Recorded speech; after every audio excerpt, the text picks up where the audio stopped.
Here the question is X and Y are partner in 2:1. They have the general reserve of 60,000 and they are changing their PSR into 3:2. So 2 cases given है कि general reserve को हमें new balance sheet में show नहीं करना, not to be shown. तो जब इस तरह से दिया हो कि हमें जो जनरल रिजर्व है वो या फिर कोई भी रिजर्व है वो हमें न्यू बैलेंस शीट में शो नहीं करना, तो हम क्या करते हैं, पार्टनर्स में डिस्ट्रीब्यूट कर देते हैं in their old ratio. Second case ये दिया है कि हमें जनरल रिजर्व को न्यू बैलेंस शीट में भी शो करना है। इस केस में क्या होता है, हम पूरे रिजर्व को डिस्ट्रीब्यूट नहीं करते हैं, सिर्फ पार्टनर में गेनिंग या सैक्रिफाइसिंग में जो भी उसका शेयर आ रहा है उस रेशियो में हम एंट्री को करते हैं।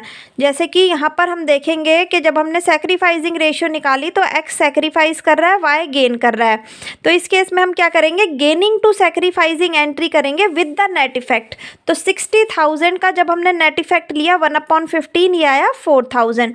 तो एंट्री हुई Y's capital account debit to X's capital account with 4,000। अब इस एंट्री को करने से क्या हुआ है कि जनरल रिजर्व को हमने टोटली डिस्ट्रीब्यूट नहीं किया है, अब हम इसको न्यू बैलेंस शीट में भी as it is 60,000 carry on करेंगे।